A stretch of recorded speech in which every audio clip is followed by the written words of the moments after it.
Former Prime Minister Justin Trudeau's recent departure from politics will net him over $8 million across two pensions, plus a large severance check, according to calculations made public by the Canadian Taxpayers Federation, who released a chart of estimated pensions and severance payouts to departing MPs.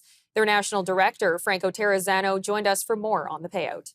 Yeah, so the pensions are calculated in that, first of all, an MP has to serve for at least 6 years to be eligible for a pension.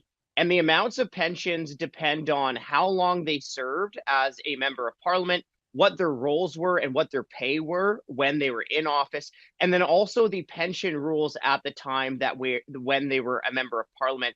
And look, like you're looking at tens of thousands of dollars for each former member of parliament annually through their pension. In fact, it can go up to about $171,000 a year. There was one former member of parliament who's going to be getting a starting annual pension of $171,000 a year. And in fact, there are 13 former members of parliament who are walking away with a annual pension of more than $100,000. And look, this adds up fast for taxpayers, right? You're looking at a total bill of $5 million in annual pensions, totaling $187 million for those former MPs over their lifetime. Yeah, so Trudeau's is leaving office with two taxpayer-funded pensions. He gets his, regular member of parliament pension, and then he also gets a prime minister's pension on top of it.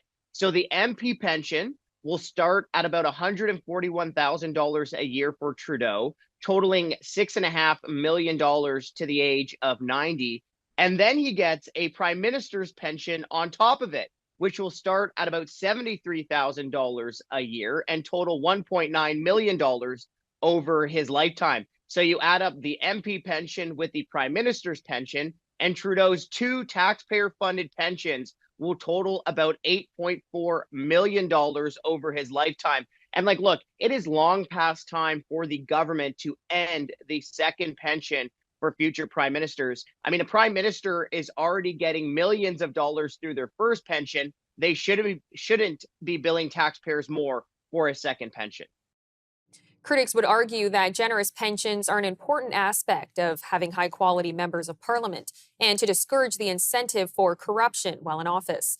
We asked Mr. Terrazzano to respond to that criticism.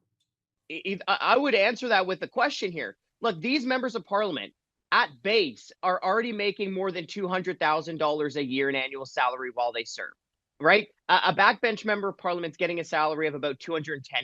A minister is getting a salary of about $310,000. The prime minister's salary is just shy of $420,000 a year, and they're giving themselves pay raises every single year. So, here's the obvious question. Why can't these politicians who are making a salary north of $200,000 a year save for their own retirement rather than relying on a platinum taxpayer-funded pension?